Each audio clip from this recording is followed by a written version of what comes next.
c'est bizarre mais le son, mais très bien. Donc bienvenue à toutes et tous ici. Bon, Marie est partie, mais ah non, t'es là, pardon, excuse-moi, je te voyais plus. Je tenais quand même à voilà, Hervé et moi, donc remercions infiniment les archives de nous avoir fait confiance en tant que partenaire scientifique pour la préparation de l'exposition, et évidemment de nous réitérer leur confiance pour participer donc au programme de médiation en assurant voilà, cette conférence qu'on fait pour vous aujourd'hui. Donc sur le sujet donc carte et archéologie à Lyon. Pourquoi ce sujet bien sûr pour beaucoup de choses. Il y a deux facteurs peut-être principaux qui font le lien entre les cartes et l'archéologie. Et les archives. D'une part, l'information archéologique est spatialisée, elle existe sur un territoire, donc elle est en tant que telle géographique.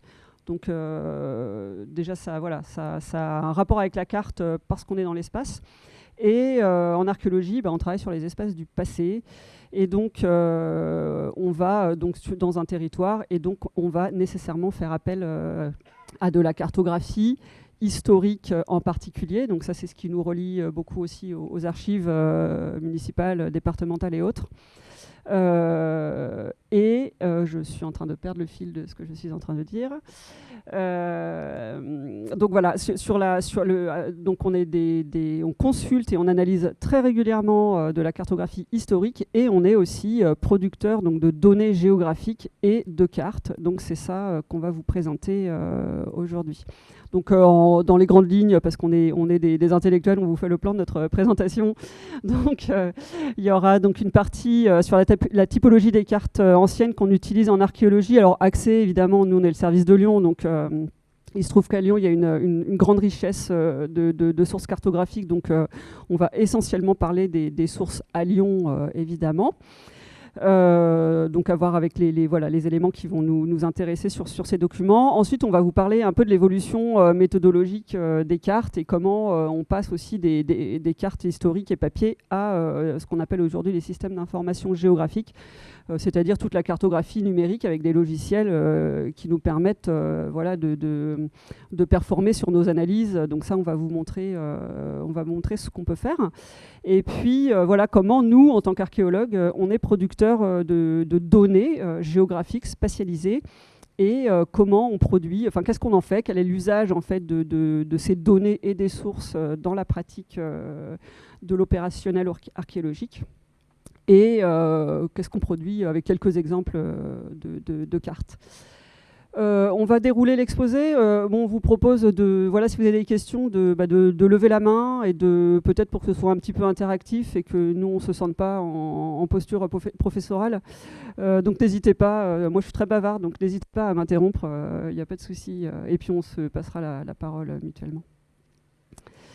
À Lyon, en fait, donc on a une production cartographique qui est assez riche depuis le XVIe siècle. Avec beaucoup de fonds documentaires qui vont... Pardon, excusez-moi. Tu dépasses.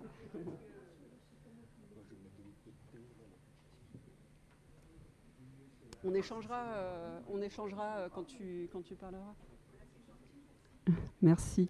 Alors, faites-moi vraiment des warnings, parce qu'en plus, quand je ne vous ai même pas vu lever la main. Mais... Alors, donc à Lyon, donc on a une grande richesse cartographique depuis le XVIe siècle, avec une typologie variée, des documents, donc des cartes, des plans, de projets, de factures, d'échelles variées. Donc ça, pour nous, c'est très intéressant. Avec donc pour vous commencer, donc là je vous passe en revue les principaux fonds qu'on utilise, et bon, il y en a, c'est plein, il y en a plein. Oui, peut-être simplement un mot, les cartes et les plans, c'est quoi la différence? Alors, ça peut être des documents un petit peu des mots un petit peu synonymes. Une carte, ça va plutôt être un document, ce qu'on appelle à petite échelle, c'est-à-dire à un grand territoire. Un plan, ça va être quelque chose qui est à grande échelle, donc à un petit territoire. C'est un rapport mathématique. Ça paraît pas logique, mais c'est dans ce sens-là que ça se fait. Et après, un plan, c'est aussi quelque chose aujourd'hui qui a une qualité géométrique. Il y a des cartes ou qui sont des croquis ou des choses qui n'ont pas forcément de contenu géométrique. Donc c'est ça un petit peu la différence. Donc pour commencer, chronologiquement et en typologie, donc on a à Lyon des grands plans de ville anciens avec un peu la star. Alors je ne sais pas si vous le connaissez ce plan, mais qui est donc conservé ici aux archives municipales, qui s'appelle le plan scénographique. Le plan scénographique, il est réalisé en 1550 et c'est donc une scénographie car c'est une forme de mise en scène. Donc on a une espèce de combinaison d'éléments en plan, hein, donc comme on voit à gauche là. Je vous ai mis un petit zoom sur là avec la cathédrale Saint-Jean notamment. Donc on a des éléments plans et on a par contre dans le détail des éléments qui sont en une espèce de relief en vue en fait. Et donc le plan scénographique, on est au XVIe siècle. Hein, il y a encore la perspective, c'est pas complètement abouti, c'est des choses qui sont en cours d'acquisition, on va dire, en histoire de l'art. Ce plan, il est extrêmement intéressant pour nous. D'une part, pour sa datation, évidemment, on est en 1550, donc ça nous donne une image de la ville à cette période. Et il s'avère que... donc il est beaucoup utilisé par les collègues, notamment qui travaillent sur le bâti. Et eux nous confortent que leurs observations de terrain sur les bâtiments, hein, dans la ville actuelle, sont souvent assez justes par rapport à ce qui est représenté sur le plan scénographique, en tout cas sur les parties 16e.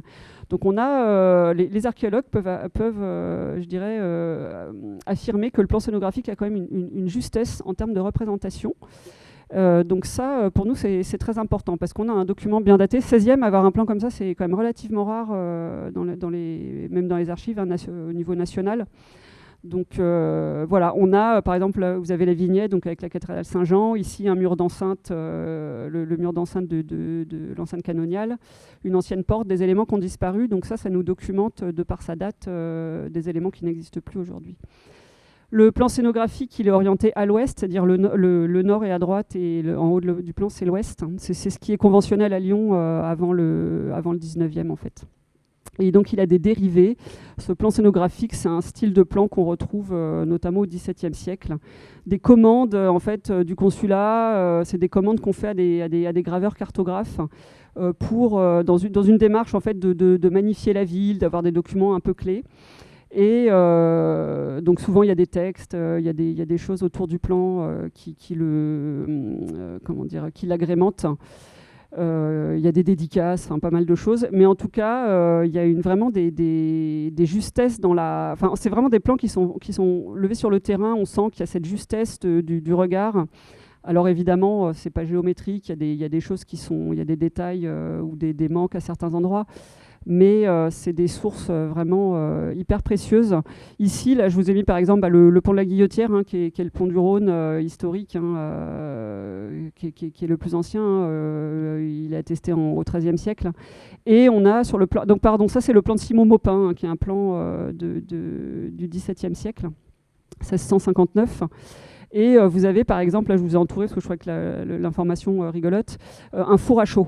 Donc il faut savoir aussi, vous le savez probablement, qu'il y a beaucoup de constructions en pisé à Lyon, le pisé étant donc terre crue, hein, architecture de terre crue, qui est interdite après les grandes inondations du 19e. Et donc le pisé, ça demande un chaulage de la façade, et donc il y avait des activités avec des fours à chaud. Et on a ces représentations, qu'on a ici un four à chaud, alors qui est un peu représenté plus gros que nature, mais voilà, on a ce type d'informations.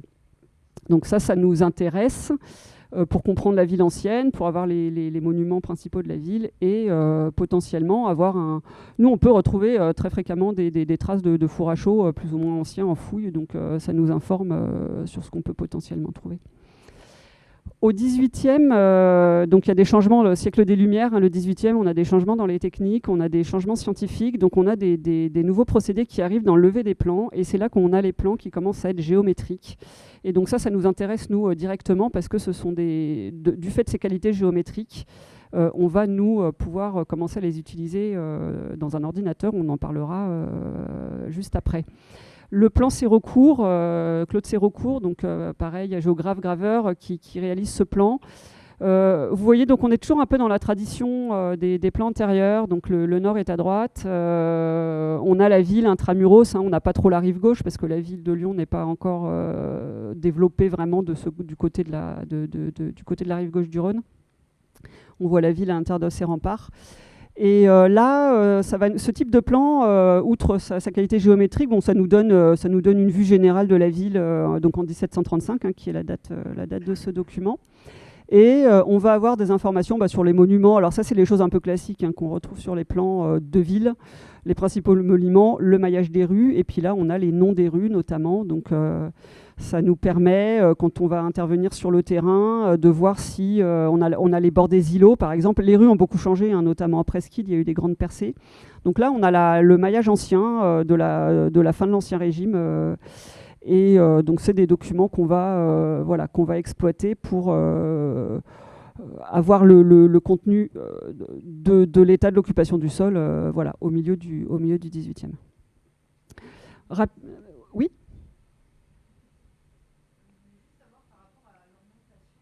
Oui. Je pense qu'en fait, eux, c'est une question de point de vue, c'est-à-dire que, en fait, eux, ils se placent, je pense, sur une question de point de vue, parce qu'on est dans une démarche au départ de dessinateur et de graveur. Et en fait, les graveurs, alors là, on parle pas des vues et des gravures, parce que c'est encore un autre sujet.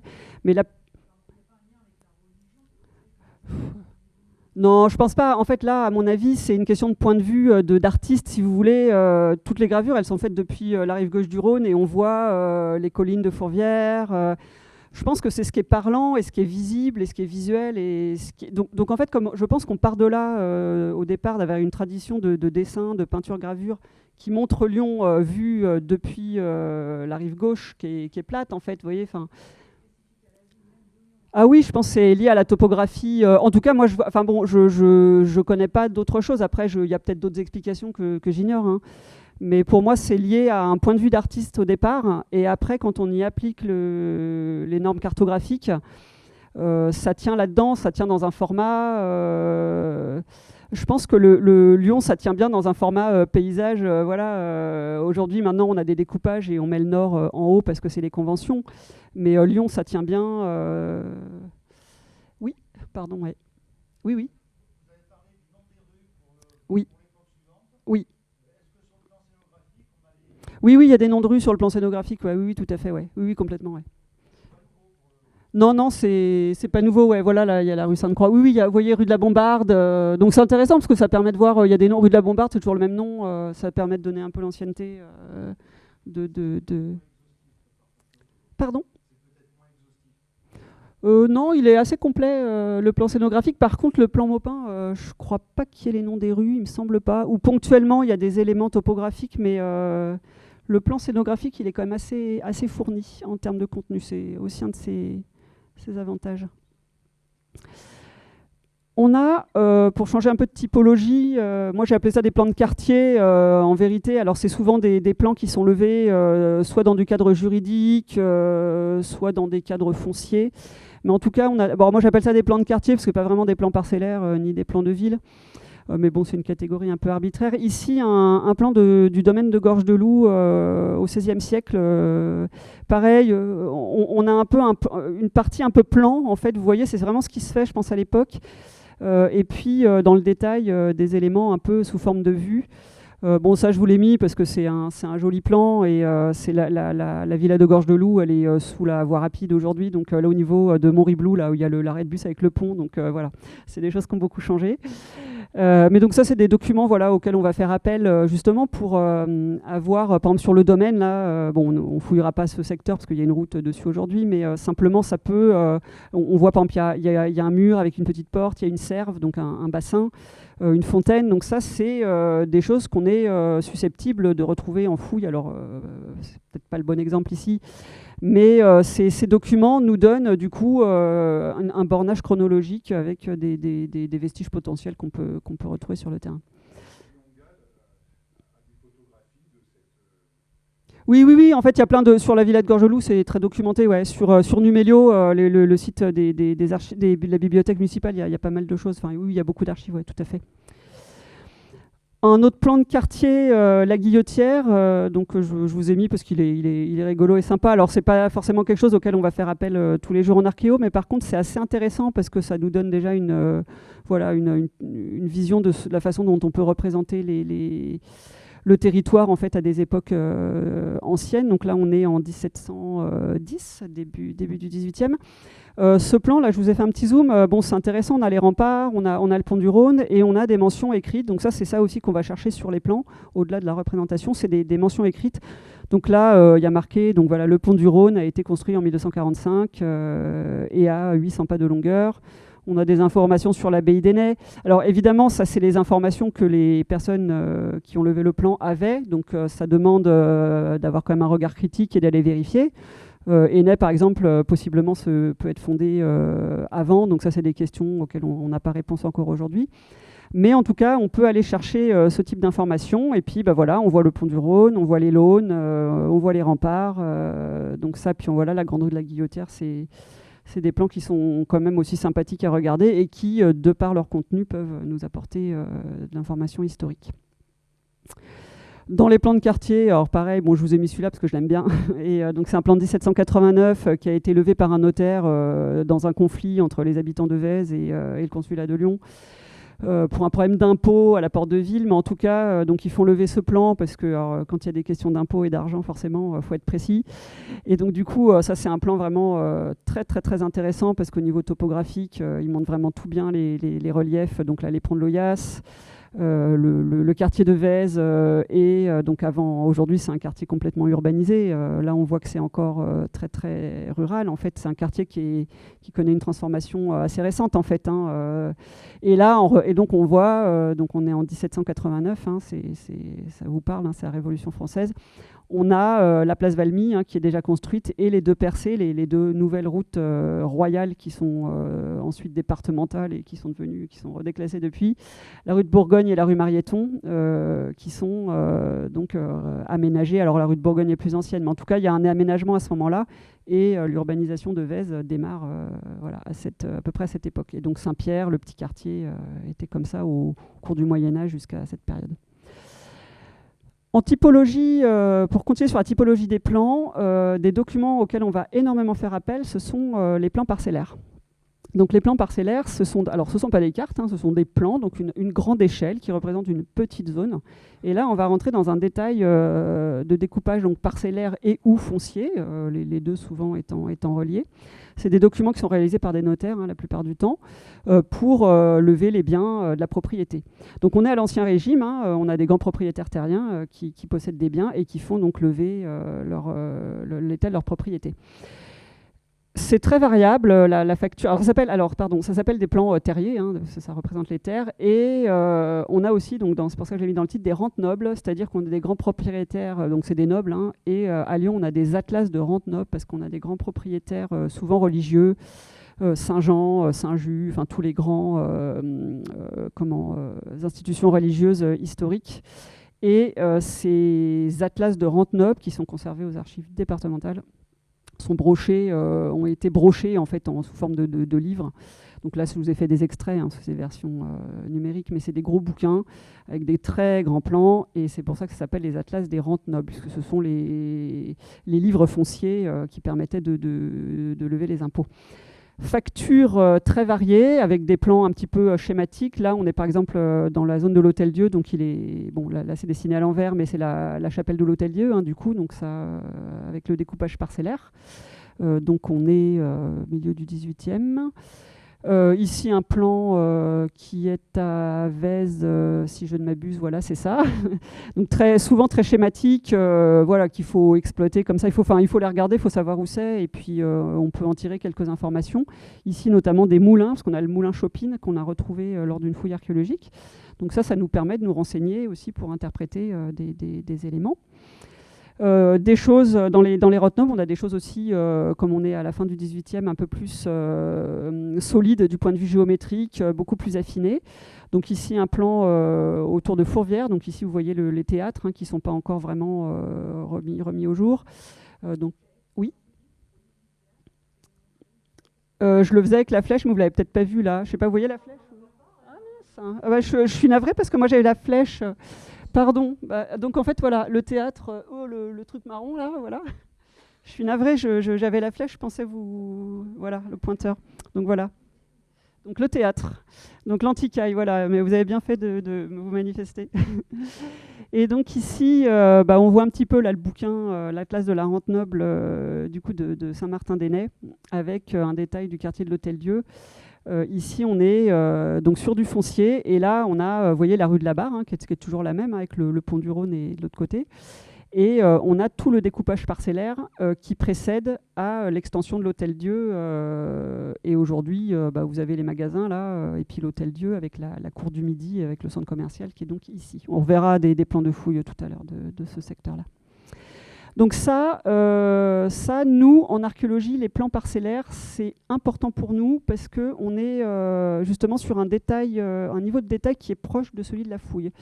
Quand on travaille en archéologie en milieu urbain, on est sur des petites parcelles en général, parce qu'il y a un historique de l'aménagement et les parcelles sont très découpées, c'est pas comme en environnement milieu rural. On est sur des petites parcelles et donc on est vraiment sur un niveau de détail qui est très fin. On a besoin d'analyser des vestiges assez denses qui correspondent à souvent, quand c'est l'urbain ancien, on a des successions de murs de périodes anciennes qui vont des murs de l'Antiquité aux murs de certains bâtiments médiévaux, aux murs du XVIe, du XVIIe, du XVIIIe. Donc en fait, pour nous, ça c'est très important ces documents-là parce que c'est vraiment ce qui est le plus proche de l'échelle de la fouille archéologique et du niveau de détail de la fouille archéologique et qui nous permet d'interpréter les vestiges. Alors pour les périodes évidemment qui sont relatives à la date du plan, donc en général le 18e. Et ce qui nous intéresse le plus parce que ça c'est ce qui ouvre vers les périodes plus anciennes. Et le 19e, avec donc le plan, on va dire, le plus célèbre au niveau parcellaire, c'est évidemment le cadastre napoléonien. Donc un projet de Napoléon qui est un peu l'emblème, on va dire, du nouveau régime, de la façon dont on a changé de système, on a changé de système foncier. C'est le cadastre sur lequel on se base encore aujourd'hui. Donc des matrices qui sont des gros livres avec le contenu des parcelles, les propriétaires, l'historique des mutations que les notaires utilisent encore aujourd'hui, et des plans parcellaires, donc ce qu'on appelle ici les tableaux d'assemblage. Donc ici c'est celui de Lyon, donc c'est intéressant de voir que la commune de Lyon, autour de 1830, vous voyez la rive gauche, c'est la commune de la Guillotière, la Croix-Rousse également, Vézo également, donc ça c'est Lyon avant le raccordement en fait, des communes périphériques. Et donc un détail en fait d'une section cadastrale. Donc vous avez vraiment le découpage foncier avec des numéros. Parfois vous avez l'occupation du sol quand on n'est pas en milieu hyper urbain, avec la matrice correspondante. Je vous ai pas mis parce que c'est des choses qui sont consultables, mais c'est des livres en fait avec le contenu. Le cadastre napoléonien, ce qui est important pour nous, en fait, c'est que c'est un document déjà qui est levé à l'échelle nationale, parce que c'est un projet national, qui est fait de façon assez régulière en termes de format, en termes d'échelle, c'est très régularisé. Donc en fait, quelle que soit la commune sur laquelle vous allez travailler, vous allez normalement, excepté la Savoie, qui n'était pas en France, avoir le cadastre napoléonien. Et c'est un document qui est extrêmement fiable parce qu'il est levé sur le terrain, qui est très géométrique et c'est vraiment encore une référence, y compris d'ailleurs pour des topographes et les personnes qui travaillent pour les impôts aujourd'hui, parce qu'on m'avait dit un jour que c'était vraiment le document, une personne qui était aux impôts m'avait dit que c'est vraiment le document le plus fiable, même pour nous, on revient aussi là-dessus. Donc c'est voilà, un super document qui donne une date précise et qui enregistre aussi beaucoup de contenu. Ouais. Rajouter sur ce que dit Mélanie, c'est qu'en fait, cette géométrisation, cette scientifisation des cartes, finalement, elle est motivée par des choses très très pratiques. Avant, vous avez vu sur ce qu'on vous a montré, on est sur des représentations un petit peu artistiques, jolies entre guillemets, et les seuls documents qui vont être scientifiques juste, c'est les cartes marines. Tout simplement parce que quand on est sur l'eau, on n'a pas de repères, on a besoin vraiment de mesures, d'angles, de choses très précises. Et ce qui va motiver au cours du XVIIIe siècle la création justement là aussi de cartes terrestres de plus en plus géométriques, de plus en plus justes, avec une généralisation de la notion d'échelle, c'est quelque chose de très très pragmatique, qui est le calcul de l'impôt, tout simplement, avec des pouvoirs qui se mettent en place au niveau étatique, voire impérial, hein, quand on parle du cadastre napoléonien qui a été réalisé qu'en France, mais bon, j'imagine qu'il aurait bien aimé faire ça à tous les échelles de l'Empire. Mais ce qu'on veut, c'est calculer combien doit le propriétaire de tel terrain, et comme c'est calculé en fonction de la taille de la parcelle, du coup, on fait des levées géométriques systématiques. Merci. Bah, tu peux garder le micro. Merci pour le complément. Pour aller peut-être un peu plus vite, pour pas que ce soit trop ennuyeux, sur la typologie des plans, on a beaucoup de plans après au 19e, parce qu'à Lyon, on a vraiment aussi des grandes familles de cartographes et de graveurs qui produisent énormément à Lyon, donc notamment les Dignosio, qui sont très connus. Il y a si le sujet vous intéresse, dans le superbe livre des archives Forma Urbis, qui date un peu maintenant, mais qui est un très très bon ouvrage sur l'histoire de la cartographie, donc édité par les archives municipales, il y a tout un article de fond sur la famille Dignosio, très, très intéressant. Donc eux, ils ont créé beaucoup de plans à Lyon, donc voilà quelques exemples qu'on va utiliser. Alors voilà, ils sont moins sur l'échelle de la fouille, évidemment, mais par contre, ça va nous renseigner un peu sur ce qui se passe au 19e, c'est-à-dire l'évolution urbaine. Parce qu'en fait, à Lyon, il y a vraiment un boom, à Lyon et partout ailleurs en réalité en France, mais on est vraiment sur c'est le début de l'époque, enfin c'est le début de l'époque industrielle et urbaine. Et donc, il y a vraiment le boom au niveau des réseaux ferrés, le boom industriel, des casernes. Il y a beaucoup de choses militaires aussi à cette époque parce qu'il y a encore pas mal de tensions en Europe.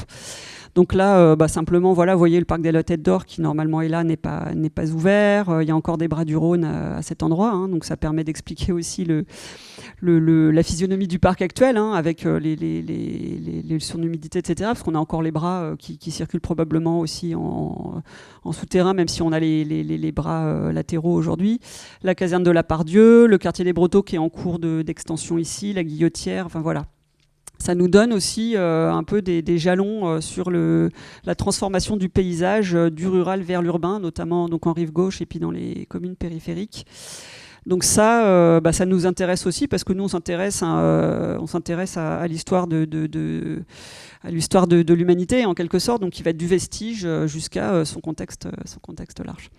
Donc les Dignosio, on a aussi plein de plans au 19e d'échelle nationale aussi, hein. Il y a des plans d'ingénieurs, il y a vraiment foison de documents, donc je rentre pas trop dans les détails. En plus c'est très récent pour nous le 19e, donc ça nous donne des indicateurs, mais je dirais moins proches de ce qu'on peut retrouver en contexte archéologique en fait, parce qu'on est vraiment sur des périodes plus anciennes.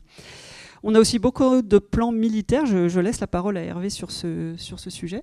Voilà, donc plans militaires, alors là aussi, qui sont motivés par des choses très pragmatiques, hein, qui sont tout simplement de bombarder les gens avec le maximum d'efficacité, et éventuellement de se protéger des bombardements en question. Et il faut savoir qu'à Lyon, on est pilote, finalement, au début du 19e, sur quelque chose qui va devenir très très classique, finalement, et que vous connaissez tous, qui sont tout simplement les courbes de niveau. Donc on représente une altitude par une ligne, alors qu'avant, on dessinait des ombrages pour représenter les changements d'altitude. Donc on va avoir à Lyon peut-être les premières cartes topographiques au sens où on les entend actuellement, donc avec cette généralisation des courbes de niveau, qui vont commencer donc avec cette carte de 1818 sur la colline de Fourvière. Donc vous avez un petit agrandissement à côté, qui a été créé justement, alors soit pour calculer justement des potentiels angles d'attaque par d'éventuels ennemis. Tu peux mettre peut-être la carte d'après, s'il te plaît. Merci. Soit, alors là on est sur le secteur du parc Blandan, donc en rive gauche, pour projeter des ouvrages défensifs, donc cette redoute, ce bastion qui devait être construit, donc vraiment objectif militaire très clair. L'intérêt pour nous, c'est que ça nous permet d'évaluer des évolutions de la topographie avec des documents qui sont assez proches de ceux qu'on connaît actuellement. Le bâti, comme l'a dit Mélanie, va évoluer, le cadastre va évoluer, mais la topographie, notamment sur les pentes, va bouger aussi entre le 19e siècle et le 20e siècle. On va avoir des versants qui s'effondrent, on va remblayer, il va y avoir des travaux. Et nous, quand on va intervenir sur une parcelle en archéologie, savoir un petit peu sur quoi on va potentiellement tomber, c'est une aide aussi. Est-ce qu'il va falloir qu'on creuse sur 10 mètres de remblai qui a été déposé au cours du 19e siècle, ou est-ce qu'on va potentiellement tout de suite arriver sur des vestiges du Moyen-Âge ou de l'Antiquité? Nous, ça nous permet de calibrer nos opérations. Donc ces cartes du 19e siècle militaire, c'est quelque chose d'extrêmement précieux pour nous. Et à Lyon, on a vraiment on a beaucoup de chance d'avoir ce jeu de cartes. Si on peut... voilà, qui va nous permettre finalement d'avoir toute une couverture relativement complète de la ville de Lyon. Alors tout ça, c'est de la cartographie militaire, donc en 1818, à l'exception d'une cartographie civile, pour le coup, qui a été faite à la demande des échevins de la ville et qui couvre, comme par hasard, ça tombe très bien, le secteur qui n'intéressait pas les militaires, puisque ce qu'ils aiment bien, c'est faire des fortifications autour. Finalement, ce qui est au milieu, pour eux, c'est un petit peu moins intéressant. Donc on a quelque chose d'assez unique, finalement, en France, avec ces cartes topographiques du 19e. Tu veux peut-être simplement dire que c'est l'emprise des plans, en fait. Oui, je ne vais pas préciser, mais d'une période à l'autre, 1818, 1830, etc., il y a eu différentes campagnes de cartographie qui ont chacune couverte les zones que vous avez en surlignage rouge. Yes. Vous pouvez peut-être nous dire un mot sur ces cartes où il y a les courbes de niveau et d'altitude. À propos d'altitude, parce qu'on ne calcule pas l'altitude comme on l'a dit. Non. Ça va changer vers les 1858, mais avant... Avant, voilà, effectivement, l'altitude n'était pas calculée par rapport au niveau, pour grossir le trait, au niveau de la mer, à ce moment, le marégraphe de Marseille actuellement, en gros.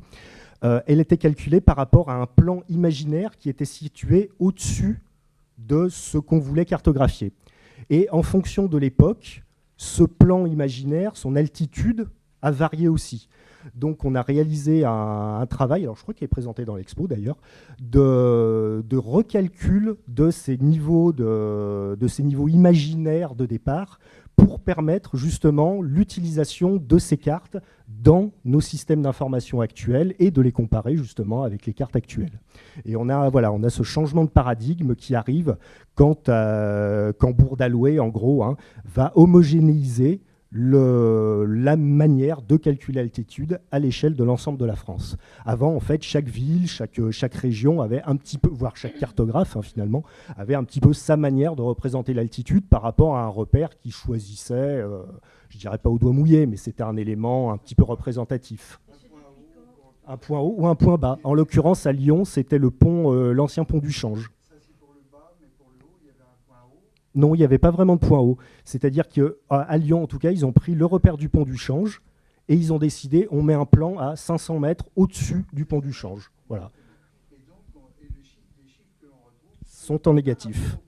Voilà, sont en négatif. Enfin, sont positifs, mais il faut les lire en négatif. Et c'est depuis quand que c'est Marseille qui est la référence? C'est le nivellement de Bourdaloue. Alors, j'ai plus la date en tête. C'est 1900. On est 58, oui, c'est ça. Ouais. Et après, donc, il y a eu des corrections à fur et à mesure que la précision augmentait, on ajustait. Et maintenant, on est référencé par rapport à des systèmes mondiaux qui nous permettent de calculer des altitudes généralisées avec différents systèmes. Bon, je ne rentre pas dans les détails.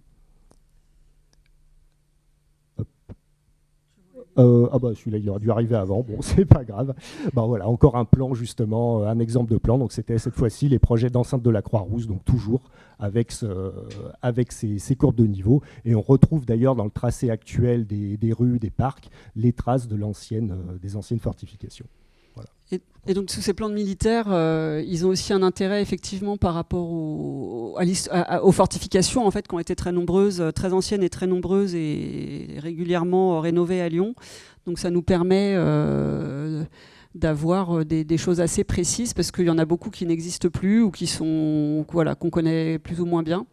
Donc, c'est des plans qui sont très précis et voilà, qui nous apportent beaucoup au niveau de la connaissance des fortifications, qui sont vraiment une question essentielle à Lyon.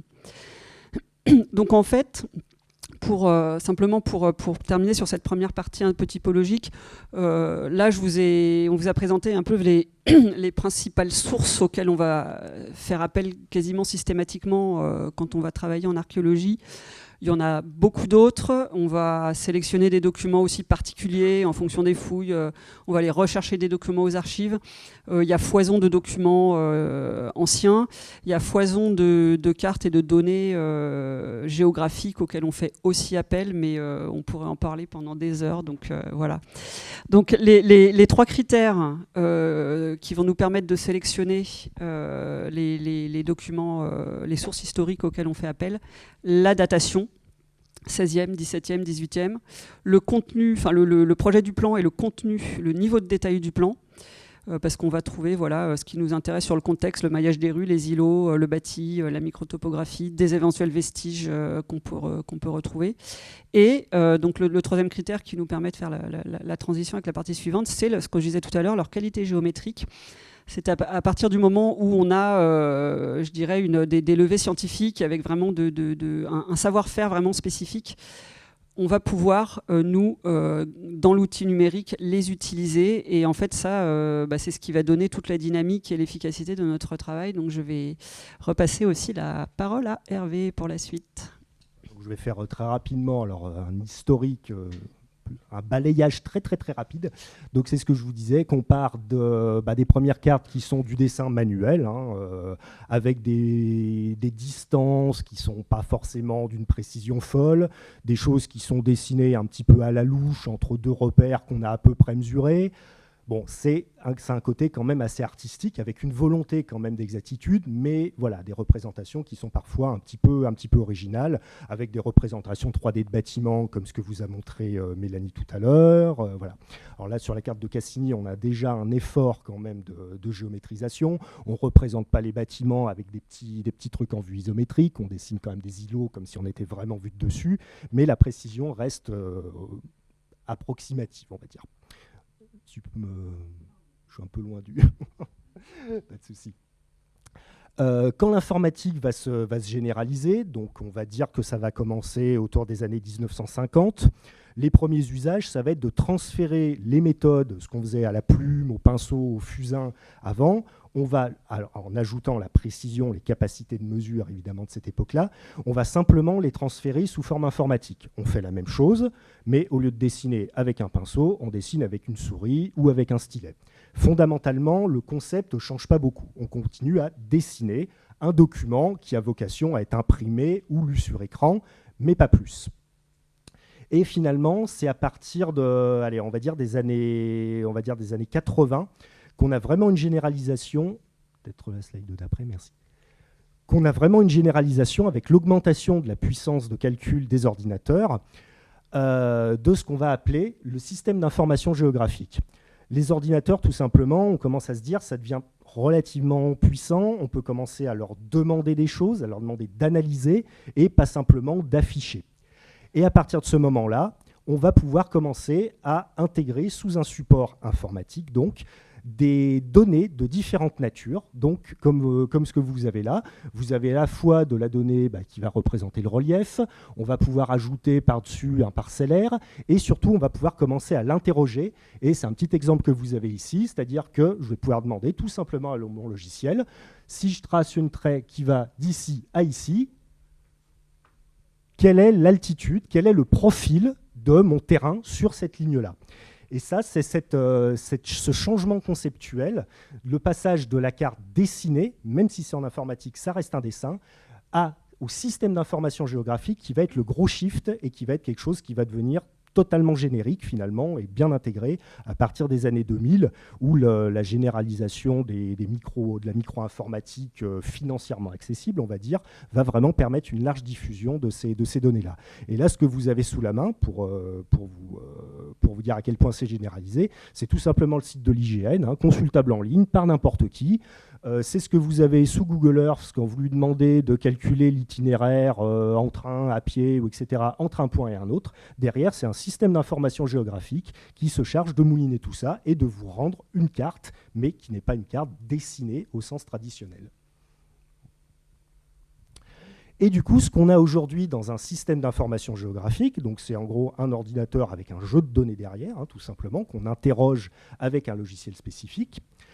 On va avoir de la donnée scannée, ancienne, qu'on va pouvoir toujours utiliser. Typiquement, des plans anciens, comme Mélanie vous en a montré avant.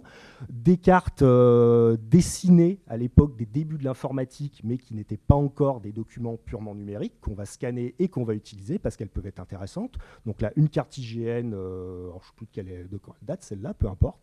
Mais vous voyez, on voit bien les petits pixels, c'est un scan, on ne peut pas lui demander grand-chose de plus. On va avoir de l'imagerie nativement digitale, donc ça va être de la photo aérienne, de la photo satellite éventuellement, dans le spectre visible, c'est-à-dire les couleurs comme vous les voyez, mais aussi des documents qui vont peut-être avoir de l'information infrarouge, de l'information ultraviolette, pour des études sur la végétation par exemple, ou sur de la pollution. On va pouvoir intégrer aussi et questionner ces documents-là, justement, qui sont permises par des capteurs qui existent maintenant sur des satellites ou qui peuvent être embarqués sur avion. Alors nous, en archéologie, on n'en a pas beaucoup besoin, mais de la photo aérienne classique, ça peut nous permettre de repérer des éléments de relief, par exemple, qui sont très difficilement visibles depuis le sol. Depuis une vue aérienne, on peut repérer des choses qui vont être difficiles à voir. Merci. Et un des derniers types d'éléments qu'on va pouvoir intégrer, c'est des objets qui sont dessinés. Donc c'est tous ces polygones que vous voyez ici, mais ce n'est pas simplement un dessin. À chacun de ces petits objets, donc là je crois que c'est des parcelles de fouilles, tout simplement, qui ont été fouillées par le service archéologique ou d'autres opérateurs. À chacun de ces éléments, on va pouvoir associer tout un jeu de données qui sont, pour nos fouilles, le responsable de l'opération. Est-ce que l'opération en question a été positive? Est-ce qu'on a trouvé des vestiges ou pas? Sur la donnée que vous avez, c'est des informations qui sont relatives à la stratigraphie, à la géologie du sol. Donc on va avoir toutes les couches géologiques au niveau d'un de ces petits points. Alors c'est pas très très visible sur le diaporama, mais je vais pouvoir savoir que par exemple à 10 mètres sous ce point-ci, je vais avoir des sédiments du Rhône par exemple. Donc toutes ces données-là, on va pouvoir aussi les interroger et les requêter dans le SIG pour produire cette fois-ci des nouvelles cartes, et c'est ce qu'on va vous montrer ensuite. Et le dernier type de données qui commence là aussi à se généraliser, toujours lié à des puissances de calcul de plus en plus importantes dans nos machines, c'est une intégration de plus en plus native aussi de l'information 3D. Alors information 3D qu'on peut avoir directement, c'est ce que vous avez là, à partir de données qui sont acquises par des satellites, donc une information topographique, ce que vous avez ici. Donc on balaye une zone avec des lasers, chaque laser renvoie une altitude, chaque point de laser renvoie une altitude et on a nativement une donnée 3D. Ou ça peut être de la donnée 3D qui est extrapolée, qu'on recrée à partir justement de données anciennes. Et le plan de Fourvière, justement avec ces fameuses courbes de niveau, ce fameux plan pilote, on a pu le redessiner, affecter à chacune de ces courbes de niveau une valeur d'altitude réelle que le logiciel va comprendre et qui va être capable du coup d'extrapoler, de remodéliser en 3D, et ce qui nous permet justement de comparer des altitudes restituées, donc par exemple 1818-1841, et de les comparer avec ce qu'on a actuellement. Quand je vous parlais d'évolution du relief, on voit bien sur cette parcelle qui est la même qu'entre 1841 et le niveau, la topographie actuelle, on a eu une très grosse évolution de la Balme. Alors voilà, c'est ce que je vous disais, des remblais, des effondrements, des mouvements de terrain de toutes sortes. Et je vais te redonner la parole. Merci. Ces SIG, il faut savoir que les archéologues s'en sont emparés vraiment très tôt. Moi, j'ai démarré avec ça il y a une vingtaine d'années. C'était encore pas complètement démocratisé, mais c'est vraiment, nous, ça a vraiment boosté complètement le travail d'analyse, d'aide à la gestion opérationnelle. On va en parler après, mais ça a vraiment révolutionné ce qu'on était capable aussi de proposer en termes d'analyse spatiale, en fait. Les archéologues, comme je vous disais tout à l'heure, on est aussi producteurs de données géographiques, puisque les fouilles, on fouille le sol, on fouille dans un espace, sur un territoire, et puis on fouille différentes périodes dont les vestiges se retrouvent superposés. Donc quand on fait une fouille, donc là à l'écran une photo de la fouille de la cour de la Chaufferie à l'Hôtel-Dieu. En 2 mots sur l'Hôtel-Dieu, donc l'hôpital a été désaffecté pour entamer sa reconversion vers 2010-2011. Et donc nous, on a été sur le terrain de 2011 à 2014 ou 15, quelque chose comme ça. On a eu énormément de fouilles au gré de l'évolution en fait, du projet et de ce qui était prévu. Donc là, en l'occurrence, pour parler un petit peu aussi d'archéologie, dans la cour de la Chaufferie, c'est la cour où il y a le parking souterrain de l'Hôtel-Dieu qui a donc motivé, qui était la première fouille en fait du site. Et donc sous cette cour de la Chaufferie, dans laquelle il y a aujourd'hui le parking, se sont succédés 2000 ans de vestiges archéologiques avec 4 niveaux d'occupation antiques de périodes différentes de l'Antiquité, avec des restes de maisons, des sols, du mobilier. Voilà, exactement, merci de te rappeler. Des vestiges proto-historiques dans ce coin-là, d'ailleurs, de mémoire. Et puis, après, là, tout ce qui se mélange au niveau des murs, les murs ici des anciennes maisons 16e avec des sols en tête de chat, là, en galets, là, comme on a sur les quais, plutôt modernes. Alors, ce que nous, on appelle moderne en archéologie, c'est ce qui date de la Renaissance, hein, donc après le Moyen-Âge et avant l'ère industrielle. Donc du 16e au 18e, et puis ici, là, les grands murs, en fait, un bâtiment qui s'appelait l'Aile des Fous, qui était l'asile psychiatrique de l'hôpital de l'Hôtel-Dieu au 18e siècle, elle qui a été démolie, je ne sais plus, fin 18e ou au 19e, donc qui n'existait plus quand on a démarré la fouille, mais dont on a retrouvé les fondations qui étaient extrêmement puissantes. Donc, nous, quand on a une opération comme ça en milieu urbain, où il y a 2000 ans d'histoire successive avec une densité de vestiges qui est exceptionnelle, quoi. Enfin, moi, j'ai travaillé sur cette opération. Je crois qu'on était à plus d'1 millier de vestiges, parce qu'on les compte évidemment, parce qu'on les enregistre. Et donc des murs, des sols, énormément de choses de toute époque confondue. Et donc tous ces éléments-là, comme on les fouille, on doit descendre, donc on supprime les niveaux. C'est pour ça qu'on les fouille, c'est-à-dire qu'on les enlève pour aller voir ce qu'il y a en dessous. Les gros murs, évidemment, on ne peut pas les enlever, ils sont trop gros et ça coûte trop d'argent de les démolir et de temps. Donc il y a des choses qui restent en place, mais nous on fouille et donc on détruit. Quand on fouille, c'est le principe de l'archéologie, et donc on conserve par l'information et par la connaissance scientifique qu'on va produire. Et donc nécessairement pour se rappeler de ce qu'on a vu, de ce qu'on a trouvé et pouvoir en produire un contenu scientifique, on enregistre toutes les données. Donc là vous voyez un collègue qui est en train de faire un relevé. Donc il a des vestiges, il fait un relevé d'une coupe stratigraphique, ça lui permet d'avoir les différents niveaux. Et donc ça c'est fait de façon régulière pendant toute la durée du chantier, de façon une fois qu'on a terminé la fouille, qu'on a quitté le terrain et qu'il n'y a plus rien en quelque sorte. Enfin là, à Hôtel-Dieu, il restait les gros murs, mais autrement, on avait fouillé l'intégralité du site. Ça a duré quasiment 1 an, la fouille.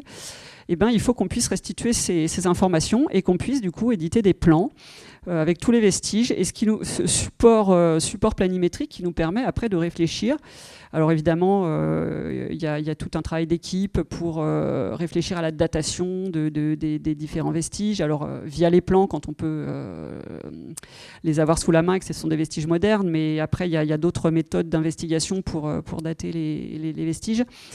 Et donc de toute façon, voilà, simplement pour pouvoir éditer en fait des plans et après faire des plans qu'on appelle phasés, c'est-à-dire par période, ce qui demande un gros travail qu'on appelle post-fouille, donc après l'opération. On a des méthodes donc pour relever les vestiges. Donc on fonctionne avec des topographes. Donc vous avez donc une personne qui a ce qu'on appelle un prisme, qui reçoit un miroir, pardon, merci, en étoile. Et donc une personne qui est avec la machine qui envoie un laser. Et donc le laser, il y a des aspects techniques pour poser une base de travail. Mais donc le laser enregistre le point et on arrive à faire, du coup, on a un maillage de points. Ce qu'on a un nuage ou un maillage de points. Donc là, c'est l'intégralité des points topographiques qui ont été pris sur cette fouille. Et donc là, on est typiquement dans de la donnée qui est exploitée sur SIG, c'est-à-dire que vous avez un point qui est donc dans un espace géographique sur une carte, et derrière chaque point, un tableur associé avec du contenu alphanumérique, donc un numéro de point, une coordonnée X, Y, Z. On a la même chose quand on enregistre des vestiges, on a un polygone avec le vestige et puis derrière on a c'est un mur de telle période, on complète. Et donc ça c'est la finalité du travail, on rend un rapport, on rend une expertise scientifique et on rend de la donnée scientifique. Et ça en fait partie. Comment on fait des plans? Donc on a notre maillage de points, on va faire des photos. Alors les techniques ont beaucoup évolué ces dernières années. Donc avant on faisait ça avec une canne à pêche, c'est-à-dire qu'on prenait une canne à pêche, on la déployait, on accrochait un appareil photo numérique, on soulevait la canne à pêche, on faisait une photo de haut. À Hôtel-Dieu, on avait la chance d'avoir le bâtiment autour de nous, donc on prenait la canne à pêche, on sortait la canne à pêche par la fenêtre avec l'appareil photo au bout et on faisait ce type de cliché. Aujourd'hui, on a des drones, c'est super pratique, donc ça nous permet d'accrocher l'appareil photo au drone et de contrôler en direct ce qu'on fait, parce que là on ne contrôlait pas, on mettait le retardateur. Donc voilà, j'ai pas de photo de drone malheureusement, je l'ai pas trouvé avant de partir, je voulais vous montrer. Ça permet de faire des photos à différents niveaux, ça c'est assez rapidement. Et donc du coup, une fois qu'on a la photo plus le maillage topo, donc on passe donc on travaille au départ dans un SIG, puis après on peut passer dans un logiciel de dessin. Donc on descend notre maillage de points. On peut rapidement, parce que notre maillage de points évidemment il est pas sans rien. On note, par exemple, si on doit topographier un mur, on va dire, on note sur un papier topographie du mur 12, point numéro 16, 17, 18, 19. Donc on a un enregistrement du lever et donc à partir de là on a tout un travail qui est assez pénible en fait, mais qui est nécessaire de refaire ce qu'on appelle un plan masse, un truc un peu de base avec l'emprise globale par rapport à la topo.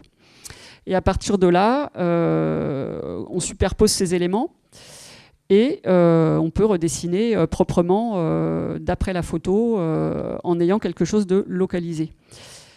Aujourd'hui, ça a aussi encore évolué parce qu'il y a de nouveaux logiciels. C'est un peu ancien là ce que je vous ai mis, mais bon, c'est quand même une technique traditionnelle qui fonctionne. On a des photos redressées aujourd'hui. On a des logiciels qui permettent de compenser en fait la déformation des photos, puisque comme tout le monde le sait, la Terre est ronde, donc nécessairement la courbure, même si elle est insensible à l'œil nu, elle est sensible en photo. Ça se voit sur des photos aériennes, par exemple, où des fois vous voyez au milieu de la photo, vous avez le toit de l'immeuble, et puis sur les bords, vous voyez la façade, en fait. Parce que, voilà, nécessairement, il y a cette courbure qui est là. Donc on a des logiciels qui permettent de redresser et de compenser la déformation, et ce qui ajuste la localisation des vestiges.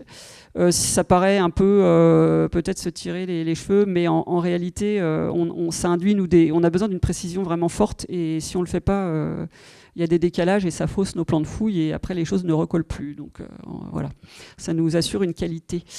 Donc on redessine tout ça. Donc il y a des gens dont le travail est voilà, de dessiner en archéologie et de faire les plans. Et donc voilà, après vous pouvez, donc là c'est sur cette petite zone, hein, c'était pour vous montrer la procédure. Et après, voilà, là on a, alors là c'est le plan de fouille, alors il n'est pas terminé, hein, c'était un état intermédiaire, mais on peut commencer à poser des couleurs sur les choses un peu différentes, lui donner du sens. Parce que la carte et le plan, c'est aussi, c'est la différence avec une photo, c'est apporter une interprétation et un sens. Une carte, un plan, c'est un projet, il y a une sélection d'informations, il y a une facture, on va choisir une légende, il y a un discours en fait derrière le plan, c'est pas juste poser des infos, hein, on a la donnée brute, on la traite dans des logiciels et après on fait des plans, c'est-à-dire qu'on construit un discours, là en l'occurrence scientifique et historique, pour qu'en fait ce soit compréhensible et que ce qui n'existe plus, c'est-à-dire les vestiges en place, on puisse conserver la mémoire de la fouille et de ce qui a été compris du site archéologique, et donc tout ça allant dans un rapport d'opération. Les rapports d'opération sont versés à l'État qui prescrit les fouilles et contrôle après le travail archéologique. Donc on a une obligation de qualité de rendu qui est contrôlée par l'État.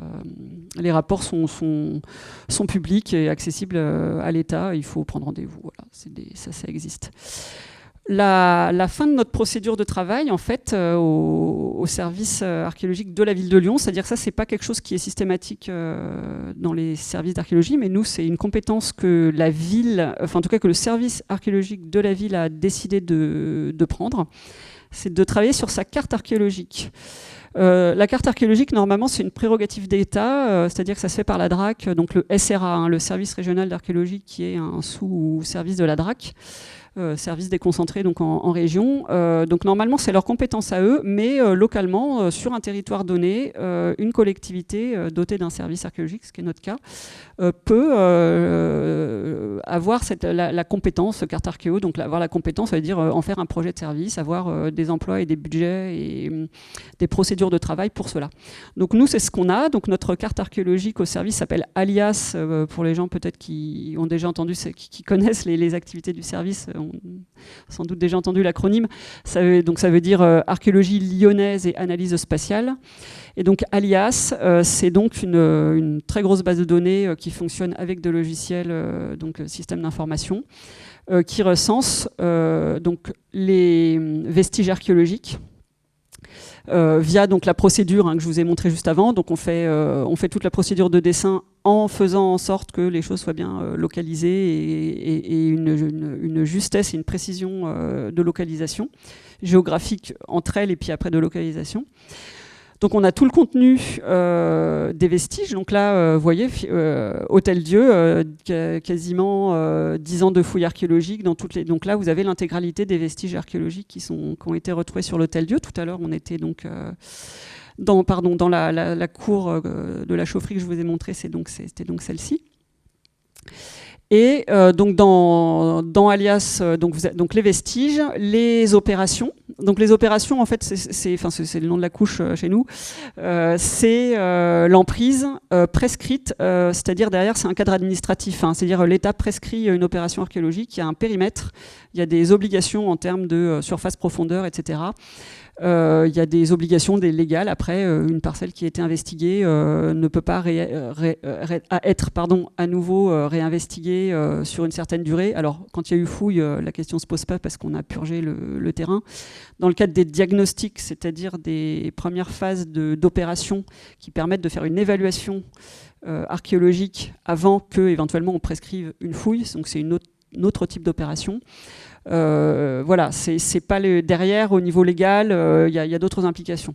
Donc on a ces infos-là, ça nous permet donc de gérer notre activité archéologique, où est-ce qu'on a fouillé, qu'est-ce qu'on a déjà fait, qu'est-ce qu'on a trouvé, etc. Ça nous permet d'accompagner du coup les fouilles à venir, parce que du coup on a une connaissance de ce qui a été trouvé dans les environs d'un projet d'opération. Et bon voilà, on peut faire ce type de carte. En fait, ça nous permet après, avec le contenu des informations qui sont donc affiliées aux vestiges et aux opérations, de faire des cartes thématiques par période, par typologie, etc. Enfin, on ne rentre pas dans les détails, mais voilà, on a vraiment une foison de requêtes et d'informations et de cartes qu'on peut produire. Donc ça c'est donc Alias, la carte archéologique municipale gérée par le service archéologique de la ville de Lyon. Et après, donc, toutes ces données ont vocation donc, à aller à l'État alimenter la base archéologique nationale qui porte le nom de Patriarche. Et donc Patriarche, c'est donc on appelle ça une carte à points en fait, parce que eux, ils ne rentrent pas dans le détail de l'emprise du vestige, parce qu'ils travaillent à échelle nationale. Donc ils ont une autre typologie d'information. Mais donc nous, on fournit à l'État le détail qu'on a nous sur notre territoire, et eux le reversent, l'utilisent après dans leur propre base de données. Alors ici, c'est pas des exemples lyonnais que je vous ai mis, mais voilà, c'est ce type des cartes, ça permet à l'État de pouvoir gérer sur des grands territoires l'activité archéologique, parce que ça fonctionne par grande région. Les usages qu'on peut avoir du coup de la cartographie et les productions cartographiques aussi que nous pouvons faire, vous voyez bien en fait que grâce en fait aux évolutions technologiques et à la démocratisation des systèmes d'information géographiques, on a vraiment la latitude de superposer différents types d'informations géographiques, donc des vestiges, des emprises d'opérations avec de la donnée administrative, des cartes anciennes, de la donnée qu'on redessine d'après les cartes anciennes. Donc en fait, ça nous permet du coup d'observer vraiment les vestiges dans leur contexte et leur évolution. Enfin, c'est extrêmement riche en fait. Donc quels sont les usages de tous ces éléments et notamment de la cartographie historique en archéologie ? Ça va, comme je disais, donc aider au niveau de l'activité opérationnelle, permettre de repérer des vestiges sur les cartes qu'on est susceptible de retrouver sur le terrain, d'évaluer le potentiel archéologique d'un secteur ou d'une parcelle, selon ce qu'on va fouiller. Donc, par exemple, ici, vous voyez, ici on est à Vèze, donc on a en fait des cours d'eau qui sont enfouis aujourd'hui, avec des emprises de fouilles. Bon, là, c'est une carte un peu ancienne, mais du coup, si on est amené à investiguer dans ce secteur, là, on voit pas, mais imaginons qu'il y ait un immeuble puis qu'il y ait une parcelle à fouiller par là, on sait que potentiellement, on va retrouver le reste du ruisseau, qui est aujourd'hui détourné, donc il ne sera pas en eau, mais on aura sa forme. On va retrouver des aménagements de berges. Enfin, ça nous indique un petit peu au préalable ce qu'on est susceptible de rencontrer au niveau sédimentaire et en termes de vestiges. Après, évidemment, c'est le terrain qui dit, parce qu'aussi bien ça a pu disparaître, mais ça permet de faire une évaluation donc, du potentiel archéologique. Ça nous permet d'optimiser un petit peu l'implantation des sondages. Donc on va avoir donc les sondages, c'est les trous qu'on fait quand on fait des diagnostics, de pouvoir voir à quel endroit ça pourrait être pertinent. Alors des fois ça matche, puis des fois ça matche pas. Ça nous permet là dans ce cas de figure, donc ça c'est pareil, c'est un document un peu ancien, mais c'était le projet du parking Saint-Antoine dans le 2e arrondissement, qui est construit aujourd'hui. Le parking Saint-Antoine, donc ça c'était l'emprise du projet initial, il est localisé en partie sur les quais, puisque ça c'était les quais anciens, en partie sur la rivière. Donc effectivement, les fouilles dans la partie ouest de la rue tombaient sur les sédiments de la rivière. Donc ça nous permet d'anticiper. Et puis là on voit le pont qui n'existe plus, c'est le pont du Change. Avec du coup énormément de vestiges d'occupation qui étaient à la base du pont du Change, qui ont été retrouvés. Donc ça a aidé à ce niveau-là. Voilà. Donc ça c'est donc une aide à l'opérationnel, une aide, c'est-à-dire pendant et après la fouille, à l'interprétation, à la localisation et à la datation des vestiges. Donc là, à nouveau un extrait des plans de fouille de l'Hôtel-Dieu avec les murs qui ont été observés. Alors ça, c'était sur le terrain ou juste après, le plan n'était pas complet. Mais donc en le superposant avec ce fond de plan qui, il me semble, était 19e, ça permettait en fait il y avait des informations qui permettaient d'interpréter, de voir quelles étaient les propriétés qui fonctionnaient, quels étaient les ensembles de maisons, les limites de propriété, et puis de pouvoir après constater en fait leur évolution, puisque tout ça après c'est le but du jeu, c'est de comprendre ce qu'on a trouvé et de pouvoir le restituer. Donc des aides à la datation, ça c'est quelque chose qu'on fait très régulièrement. Des collègues vont sur le terrain et me disent j'ai trouvé tel mur, il y a quoi comme plan, est-ce que ça match avec est-ce que, je sais pas, l'îlot a reculé ou a été avancé, la rue a été percée. Donc ça, c'est des informations très régulièrement. En l'occurrence, moi je m'en occupe, donc ils viennent m'interroger sur ces questions-là. Donc on peut, grâce à la base de données, grâce à toutes ces informations qu'on a, nous, à disposition dans notre ordinateur et dans nos bases, répondre assez rapidement à des questions archéologiques sur le terrain. Et puis, évidemment, après la fouille. On peut faire aussi des analyses plus particulières. Je laisse la parole à Hervé sur cet exemple. Alors là, on va rester sur l'Hôtel-Dieu. Donc une bonne partie du site, c'était une occupation de cimetière. Donc les tout premières tombes qu'on a trouvées, c'était le haut Moyen-Âge. Mais en gros, on est quand même essentiellement sur la période moderne. Et on sait qu'on a eu une succession de cimetières, un cimetière juif, un cimetière protestant, un cimetière hospitalier, parfois qui se sont un petit peu chevauchés dans le temps. Sauf que nous, quand on fouille, un squelette, c'est un squelette. Donc à moins de tomber sur, sur un bijou, quelque chose comme ça, qui va vraiment nous permettre de rattacher le corps à un culte ou à un autre, nous, on n'a pas moyen de différencier. Et c'est là, justement, qu'en comparant dans le SIG la position, alors tous ces petits ovoïdes que vous voyez, c'est des corps qu'on a retrouvés, des squelettes qu'on a retrouvés, on va pouvoir les comparer, justement, avec des implantations théoriques qu'on va retrouver dans des cartes anciennes. Alors, je crois que c'était un atlas Rente-Noble, d'ailleurs. Ça, c'est l'atlas de la Rente-Noble d'Ainay. On en a vu un extrait tout à l'heure qui couvre tout l'Hôtel-Dieu. On l'a beaucoup utilisé. Et notamment, ce que vous avez en haut, je crois que c'était, il me semble que c'était le cimetière protestant, si je ne dis pas de bêtises, ça date un petit peu. Et donc, on peut supposer, du coup, que tous les corps qu'on a retrouvés sur cette parcelle, on compare aussi avec les orientations, etc., pour voir si ça match ou pas, sont bien des corps de cette période-là, puisque, à cette période, le reste du cimetière, de ce qui allait devenir le cimetière, c'était plutôt des jardins ou des occupations non funéraires.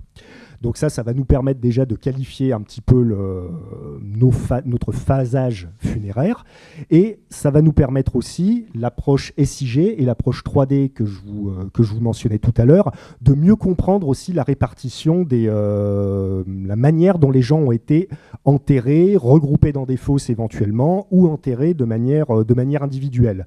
Puisque sur l'Hôtel-Dieu, je crois de mémoire, je crois qu'on est pas loin de 2000 corps qui ont été fouillés.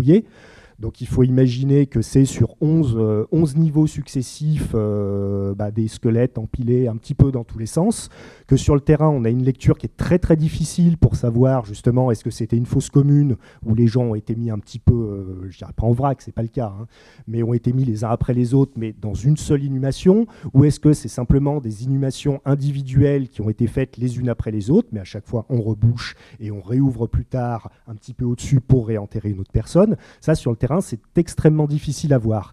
Et la lecture 3D, justement, peut nous aider à repérer ce qui potentiellement peut fonctionner ensemble, être une sépulture individuelle, être une sépulture multiple, et justement de pouvoir regrouper les gens par type d'inhumation ou par période chronologique aussi, puisqu'on n'enterrait pas non plus les gens de la même manière à différentes périodes, ou si on était dans un contexte hospitalier ou un contexte cultuel.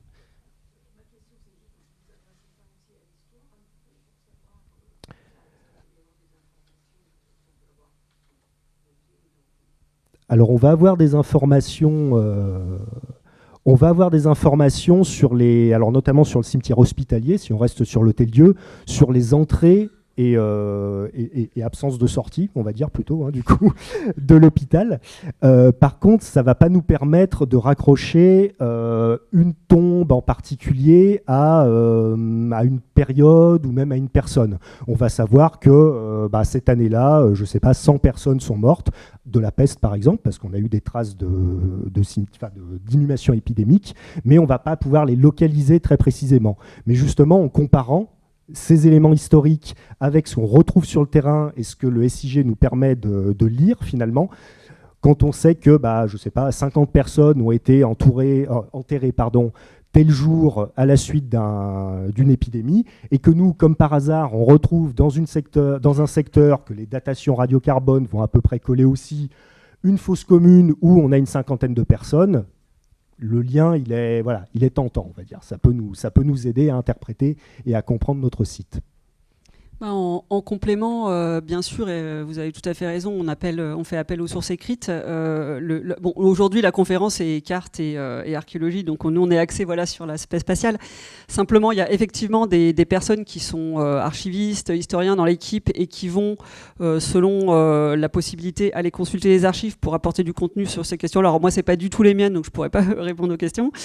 Donc là, il y a ça, mais avec aussi le bémol que les archives écrites, les sources écrites, on va dire que ça va être surtout de la période moderne. Hein. Les sources écrites, on va avoir des choses du XIVe siècle, mais qui ne vont pas parler du funéraire. Donc là, sur les sources écrites, elles ont surtout, je dirais, renseigné de mémoire le XVIIe siècle, peut-être un peu le XVIe. Mais au niveau funéraire, l'Hôtel-Dieu, c'est un site médiéval. Hein, donc il y a une occupation funéraire qui est très ancienne et très longue. Et en fait, quand vous êtes sur du funéraire qui est antérieur aux sources écrites, c'est-à-dire du Haut Moyen-Âge. Alors le Haut Moyen-Âge, c'est la période en fait qui précède l'Antiquité, la fin de l'Antiquité, et qui précède ce qu'on appelle le Moyen-Âge central. Ça va du à peu près 5e siècle jusqu'à 9e siècle, à peu près dans ces eaux-là. On n'a pas de sources écrites pour ces périodes-là. C'est pour ça que sur toutes les périodes anciennes et très anciennes, les seuls éléments, c'est l'archéologie.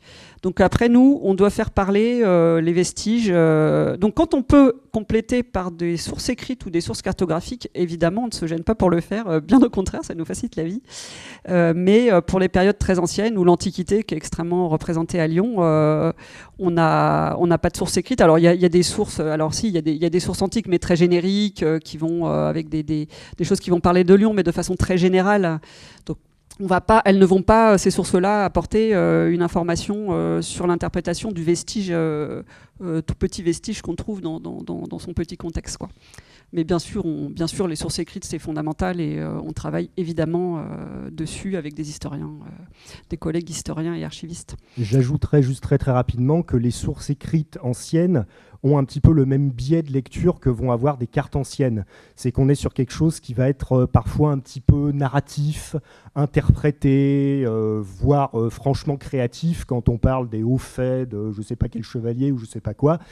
Et il faut savoir que souvent, quand on compare une source écrite avec ou une carte ancienne ou autre, avec ce que nous, on retrouve en fouille réellement, ça ne matche pas toujours très très bien. Oui, c'est des choses très, très différentes. Et dans les sources écrites, quand elles sont avant l'imprimerie aussi, c'est assez rare. C'est des choses manuscrites, ça demande du temps, des moyens aussi pour avoir des sources écrites.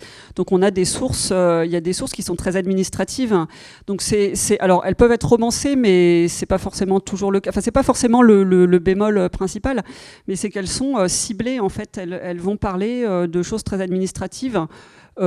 Qui nous racontent pas ce qu'on a envie de savoir, quoi. Donc ça apporte d'autres choses. Donc après, il y a des historiens qui vont en tirer du contenu, mais qui effectivement peut être éloigné, nous, de notre question immédiate d'archéologue, qui est de comprendre le vestige. Donc en fait, au service archéologique de la ville de Lyon, on est quand même un gros service. Il y a beaucoup de compétences scientifiques, c'est-à-dire y compris des géographes et des géomaticiens comme nous, ce qui n'est pas le cas partout. Donc on fait vraiment, on a vraiment je dirais un terrain d'études qui est riche en termes de vestiges, en termes d'histoire, et on a une équipe qui est riche en termes de compétences et qui du coup arrive quand même à dire des choses passionnantes sur ce qu'on a. Pardon, oui. Dites-moi. Ouais, désolée, mais j'étais prise dans la parole. Vous avez évoqué il y a quelques minutes le décalage entre les sources écrites, éventuellement, et la réalité de ce que vous découvrez. Est-ce que de la même façon, il peut y avoir un décalage entre les sources cartographiques, en particulier anciennes, et la réalité? Oui, parce que pareil.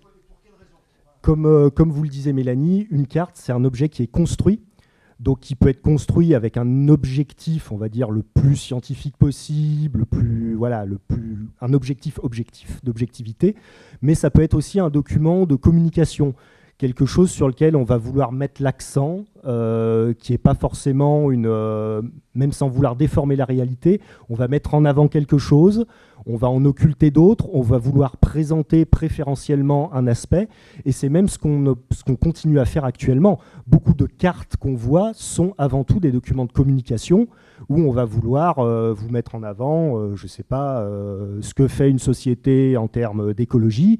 Elle va vous mettre une carte de tous les arbres qu'elle plante, et elle ne va pas vous mettre sur la même carte le document de la mare qu'elle a transformé en parking jusqu'à côté. Donc il y a ce biais qui peut être intentionnel ou qui peut être aussi de manière un peu plus diffus, sans volonté claire, mais qui est nécessairement présent. De la même manière que les textes n'ont pas intentionnellement forcément une volonté de tromper, mais on est forcément biaisé quand on produit une connaissance quelle qu'elle soit, parce qu'on a envie de montrer ce qu'on connaît, tous nos biais, tout notre passif scientifique ou pas. Donc on a de toute façon, sur tout type de document, je dirais qu'on va avoir cette interprétation qui est nécessaire. Est-ce que vous avez en tête un ou plusieurs exemples sur Lyon, pour ce qui concerne justement les cartes anciennes et la réalité de ce que vous avez? Alors, moi, ce que je voudrais compléter quand même sur ce point-là, c'est que la réalité, elle a changé, en fait. Si vous voulez, la ville, elle évolue, la réalité, elle a changé. Donc, en fait, quand on va regarder des cartes, elles vont nous donner des indications sur le paysage, par exemple, l'état du territoire dans le passé. Avec un biais, comme vient de l'expliquer Hervé, avec un biais de lecture, un plan terrier, par exemple, il est là pour donner l'état de la terre et par rapport au foncier, le nom de la propriété, la qualité du terrain et de savoir si on va payer un impôt cher ou pas dessus. Il va pas vous indiquer, si la route elle est empierrée en terre.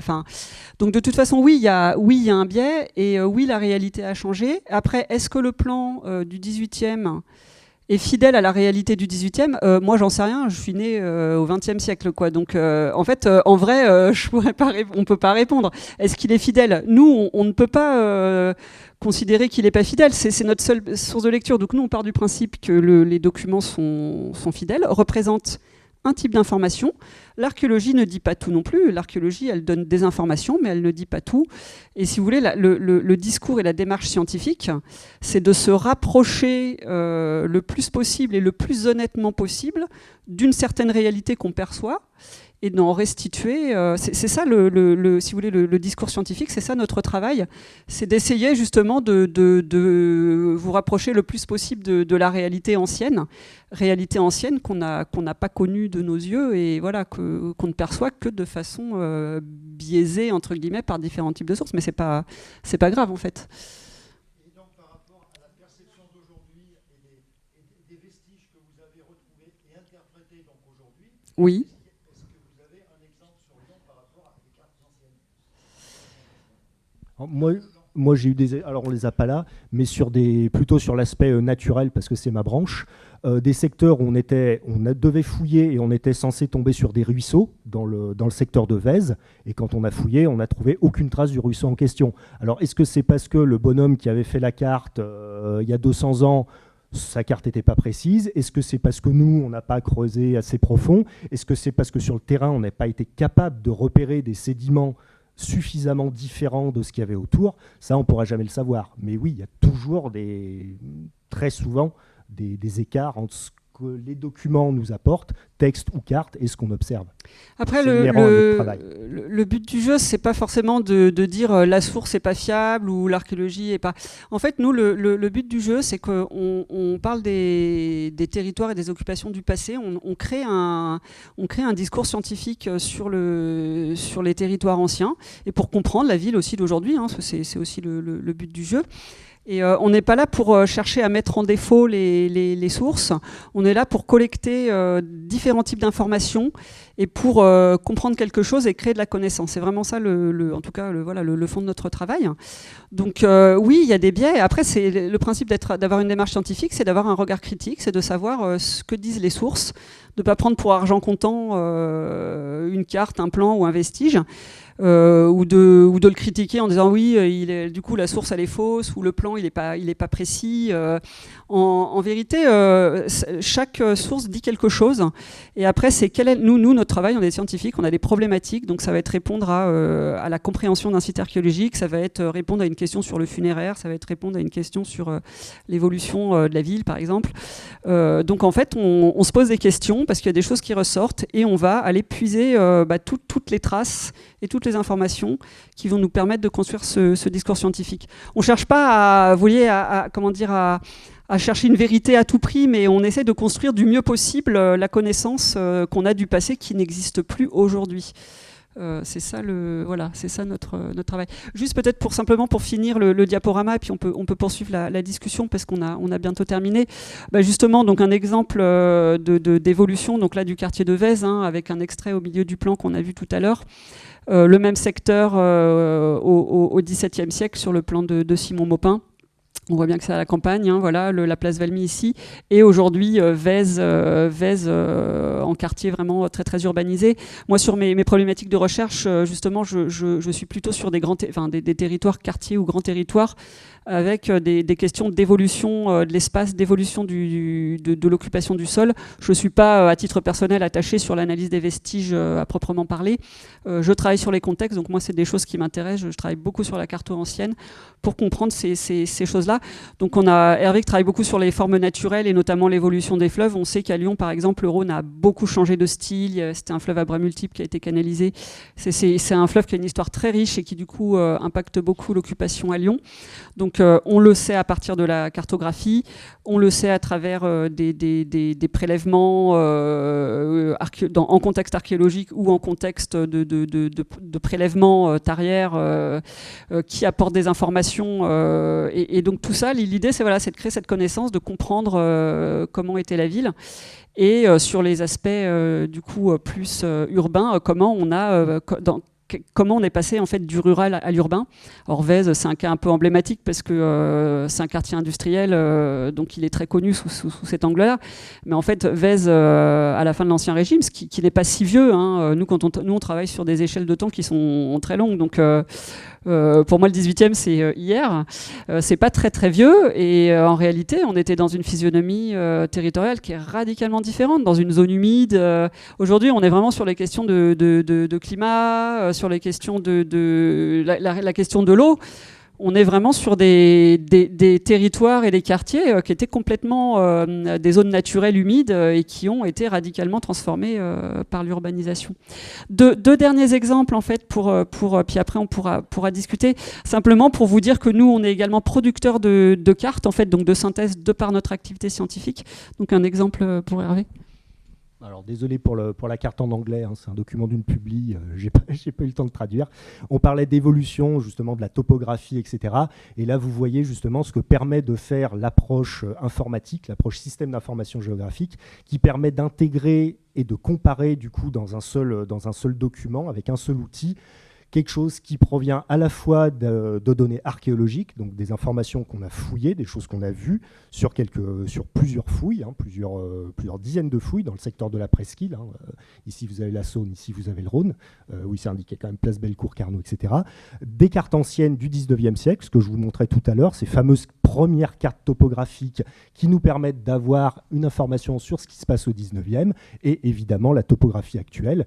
Et là, ce que vous avez en couleur, plus vous êtes sur du rouge, plus vous êtes sur une épaisseur de sédiments importante.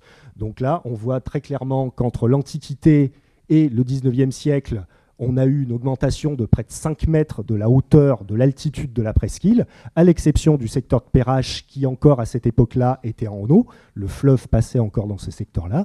Et finalement, entre le 19e siècle et le 21e siècle, donc c'est tout rapproché, hein, on voit qu'on a encore la presqu'île qui va monter un tout petit peu, mais surtout justement tout le secteur de Perrache qui est remblayé suite aux travaux de Weiss. Et ces documents-là nous permettent après de retracer, de recréer des coupes stratigraphiques un petit peu comme on veut, hein, finalement. Donc là, elle est en longueur, hein, c'est le petit pointillé que vous voyez là. Mais si je veux avoir une information sur l'évolution de la stratigraphie dans ce sens-là, justement, je peux demander au logiciel de me retracer automatiquement ce type de document-là, qui peut me permettre de repérer des anciennes traces de fleuves, en voyant que ici, finalement, à l'Antiquité, le socle, les sédiments grossiers étaient très très bas, donc potentiellement que mon cours d'eau passait ici, etc. Et qu'on va avoir une trace, voilà, là on est dans le secteur de Perrache, justement, tout ce remblaiement artificiel de la fin du 19e siècle, on le voit très très nettement. Voilà. Donc ça, c'est simplement pour un petit complément, c'est du coup finalement les niveaux supérieurs, c'est ce qu'on va fouiller hein, quand on va fouiller en presqu'île. Hein. C'est pour ça qu'à l'Hôtel-Dieu, on avait, je sais plus, on doit avoir 5 ou 6 mètres d'épaisseur stratigraphique, ce qui est énorme. Hein, c'est pas le cas partout. Et par exemple là sur le petit niveau jaune, alors c'est extrapolé, hein, ça donne les grandes formes de façon un petit peu légèrement exagérée, mais ça donne une idée en presqu'île, on a une topographie qui est beaucoup moins lissée qu'aujourd'hui en fait. Et au niveau des altitudes, ça on l'observe nous sur le terrain, puisqu'évidemment c'est les infos de terrain qui permettent de dresser ça dans un second temps. Mais pour vous donner un ordre d'idée, nos ancêtres qui vivaient donc à la période antique, leurs occupations sont au niveau ce qui est logique, hein, du Rhône. Donc aujourd'hui, au niveau des berges du Rhône. Donc aujourd'hui, quand vous êtes à la Guillotière, vous descendez les escaliers, ça a été très très très surélevé. Alors ça, c'est les politiques de lutte contre les crues fin 19e. Aujourd'hui, on est très en hauteur par rapport à autrefois, et les Gallo-Romains vivaient sur les rives du Rhône, à 5 mètres en dessous de nous, en fait. Et ça se confirme en fouille. Enfin, voilà, ça nous donne ce type d'éléments. En dernière diapositive, en fait, donc pour vous parler d'autres types de contenus qu'on peut produire en cartographie. Donc ça, c'est issu. Donc la précédente diapo, donc c'était issu des travaux de recherche d'Hervé. Moi, je travaille plutôt sur donc l'évolution territoriale, donc rurale vers l'urbain, et beaucoup sur les réseaux routiers pour les gens qui éventuellement me connaissent déjà. Donc là, c'est une carte de synthèse. Donc on a ce plan. Alors elle est un peu floue parce que voilà. C'est donc la modélisation donc du plan de Vez de 1789 qu'on a vu tout à l'heure, que j'ai modélisé donc avec un modèle de terrain qui permet de faire un calcul et de le mapper. Des éléments que j'ai redessinés d'après les cartes sur les routes anciennes, qui m'a permis donc de travailler sur les logiques de circulation anciennes, parce qu'aujourd'hui on passe plus par les ponts. Enfin, il y a le fort, on doit contourner, etc. L'idée, en fait, je rentre pas trop dans les détails, mais l'idée, si vous voulez, c'était de montrer qu'en fait autrefois, avant la construction des fortifications, on circulait en fait sur les ponts de l'Oyasse, parce qu'en fait c'est simplement la manière la plus simple de rejoindre Vez quand on est sur le plateau de Fourvière, qui sont des circulations anciennes qui ont été interrompues au Moyen-Âge par les murailles. Enfin bon, il y a tout un discours, je rentrerai pas dans le détail. Et donc sur la photo que vous avez à gauche, donc c'est une chose, alors ça saute pas aux yeux quand on est archéologue, ça se voit, mais c'est une chaussée, donc c'est la chaussée romaine qui a été retrouvée en 2021 sous les pattes de la Sarraz. Donc la chaussée est là, hein, elle est bordée par des fossés et bon, qui sont comblés. Enfin bon, bref, là, il y a une grande chaussée qui est là, qui grosso modo est là sur le plan. Et cette route, elle va bien quelque part. Et si vous voulez, l'analyse moi que j'ai produite avec ce mappage en fait qui permet de comprendre aussi la façon dont on circule sur les reliefs a permis, je dirais, d'apporter de l'argumentaire à la poursuite de la route antique et d'envisager de nouvelles hypothèses qui sont toutes neuves. En fait, là, on communique dessus en ce moment sur la ville antique de Fourvière, les entrées par ces quartiers nord, qui sont des choses qui sont complètement nouvelles en archéologie. Donc vous voyez, en fait, les fouilles, plus toute cette technologie et cette expertise qu'on a de la cartographie et des sources, qui est un travail d'équipe, nous permet de créer une connaissance scientifique, de créer de la documentation de synthèse comme ça, et de faire avancer tout simplement la connaissance, et c'est ça notre rôle. Donc tu veux rajouter, Hervé, quelque chose ? Eh bien écoutez, on vous remercie de votre attention. Il reste encore un peu de temps pour des questions si vous souhaitez. Merci.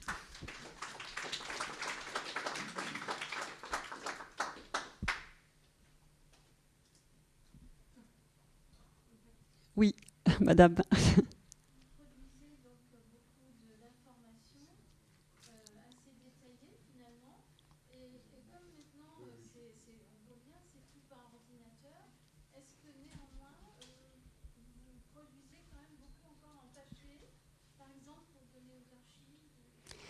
Alors en fait, nous, on produit beaucoup en numérique, ça c'est sûr, qui pose des vraies questions en termes d'archivage numérique. On est en plein là-dedans justement sur ces questions-là.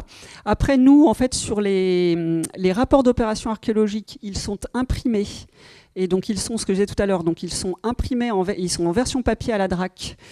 Et ce sont des choses qui seront, alors ça c'est en projet, mais qui seront déposées aux archives départementales dans un futur proche ou lointain. Mais c'est des choses qui sont papier. Et alors je vous rejoins complètement ce que vous dites en sous-jacent. Je pense que le papier est une information qui est directement accessible et que c'est fondamental de faire des choses en papier. Ça, moi j'en suis convaincue. Donc les rapports d'opération existent en papier. Après, nous, sur nos recherches scientifiques et sur la valorisation de la connaissance archéologique, on est donc chercheurs associés à des universités, et on publie dans la mesure du possible nos résultats qui sont donc soit au format, alors jusqu'à présent il y avait comme encore beaucoup de revues papier, donc elles sont éditées en papier, puis vous avez les PDF en numérique. Il y a certaines revues qui sont exclusivement en numérique, et j'espère pour elles qu'elles se posent la question de la pérennité effectivement des données. Donc nous on produit des rapports et des articles qui existent encore au format papier. Mais vous avez raison, c'est beaucoup du numérique avec toutes les questions d'archivage derrière.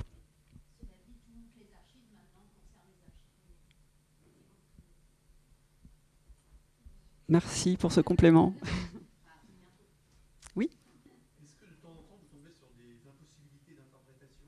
Ah bah oui, tout le temps. Est-ce que vous revenez avec la multiplication de nouvelles techniques d'analyse et des moyens que vous avez dont vous disposez aujourd'hui, vous revenez sur des Bien sûr.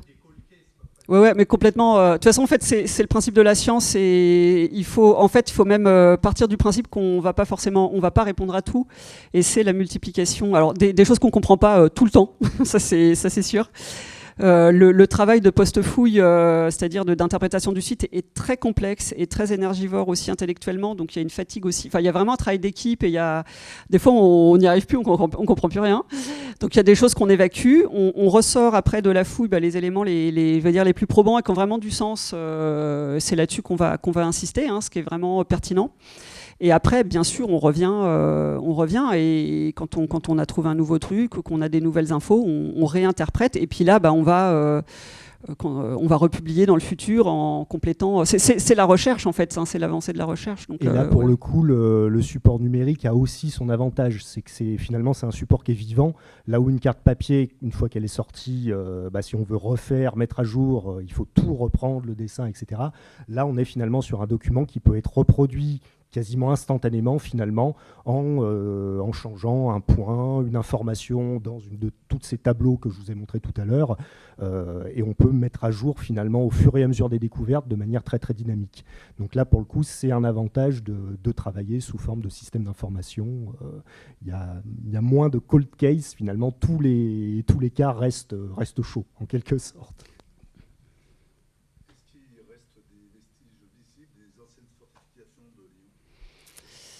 Localement, alors après, moi je connais pas par cœur, mais oui, à Loyasse.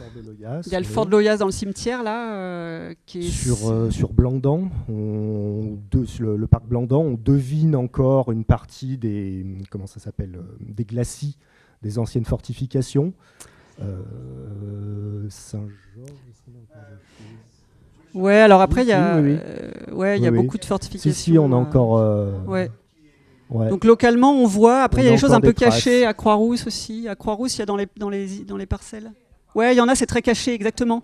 Et après, il y a des choses qu'on voit en plan, c'est-à-dire que quand vous regardez une photo aérienne, vous voyez la forme du rempart qui n'existe plus, mais qui a laissé une trace dans le foncier. Des choses qu'on devine dans le parcellaire, voilà.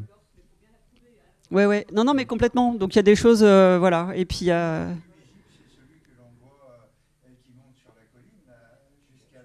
Oui, puis dans le cimetière de Loyasse, là, il y a le bastion, il y a les bastions, il y a les fortifications de Loyasse, elles existent toujours. Alors elles sont pas hyper visibles, mais par contre elles sont toujours là. Oui, bien sûr, ouais. Oui, tout à fait, ouais. Après, il y a un travail qui est assez intéressant aussi sur les fortifications, c'est que des fois, dans les cartes anciennes justement qu'on a, on ne sait pas si on est sur les plans d'une fortification qui a été réalisée ou sur un projet qui n'a jamais été mis en œuvre. Il y a des choses qui ne sont pas forcément documentées, et là justement, des fois, le travail de fouille, quand on a la chance d'intervenir sur la parcelle, permet pour le coup de nous aider à interpréter le plan derrière, de savoir que non, finalement, ce truc-là... Et du coup, ça répond un peu à votre question, monsieur, sur la réalité en fait entre le plan et effectivement, il y a des plans de projet. Des fois, on ne sait pas forcément, et la fouille permet de conforter la connaissance du plan, en fait, l'expertise. Et beaucoup d'archéologues ont vraiment une expertise en termes de lecture cartographique. Enfin, nous, on connaît vraiment bien les fonds parce qu'on les utilise tous les jours. Et ça, c'est assez propre aussi en archéologie, quoi, cet usage.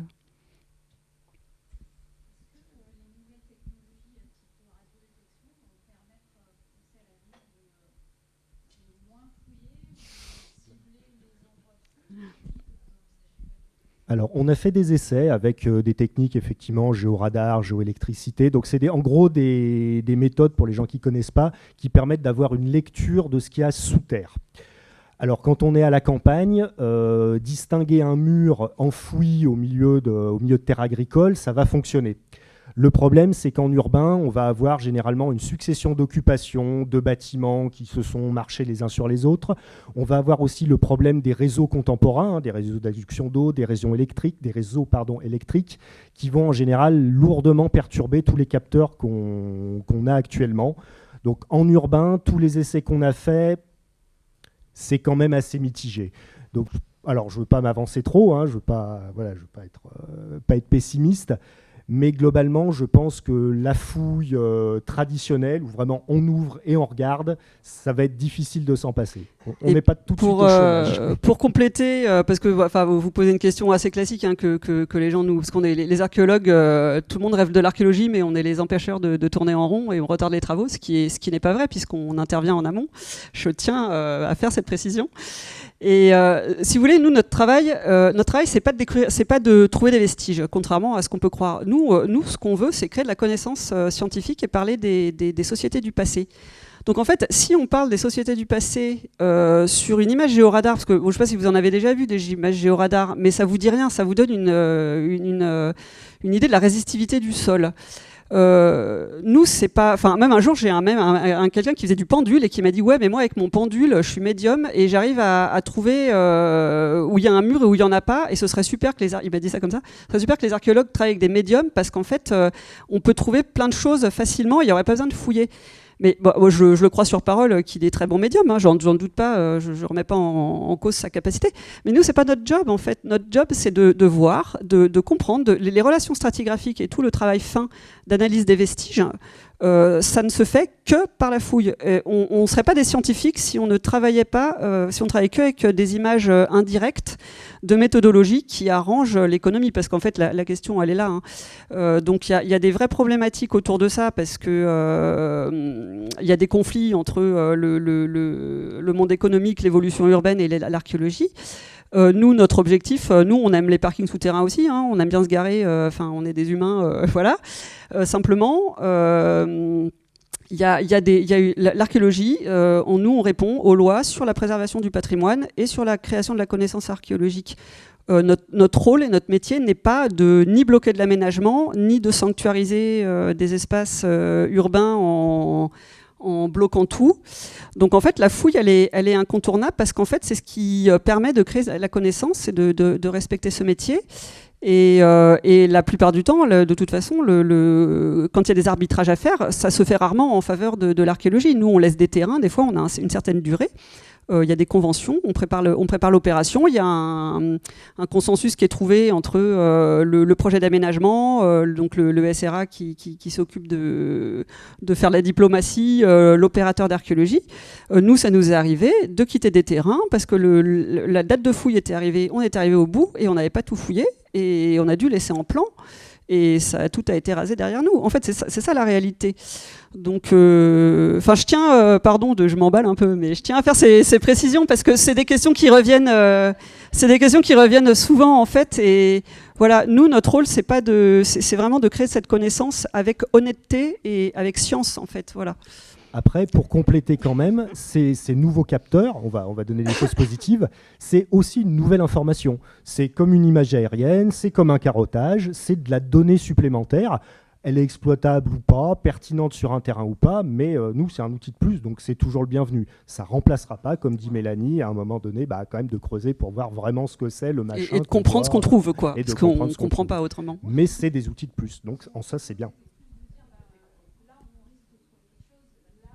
Ça peut guider, ça peut nous aider effectivement à prioriser. C'est évident que si sur une parcelle, vraiment, il n'y a aucun signal et qu'à côté, on a un entrelac de murs visiblement ou autre, on va peut-être être tenté d'aller voir d'abord ici, c'est sûr. Et puis ça... Non mais pardon, mais je m'emballe un peu, mais c'est vrai que c'est des questions qui reviennent souvent, donc je pense que c'est pas inutile d'en parler. Et après, effectivement, hors milieu urbain, parce que milieu urbain c'est très particulier, en milieu rural, c'est des choses qui sont peut-être plus évidentes pour aussi cadrer les opérations, ça c'est sûr. J'ai une petite question d'après un guide conférencier de la ville de Lyon. Il y aurait sous le cimetière de Loyos un théâtre romain. Est-ce que vous avez entendu parler de cette histoire? Alors moi, jamais. Un théâtre, non. Des fortifications romaines, oui. On est en train de les fouiller. D'ailleurs, il y a une opération qui s'est terminée. Fortifications romaines qui ont été après réutilisées. On a reconstruit dessus. Je pense pas. Un théâtre, a priori, non. Oui, voilà. Oui, puis Moi, j'ai pas d'infos, mais. Non, moi non plus. Hein.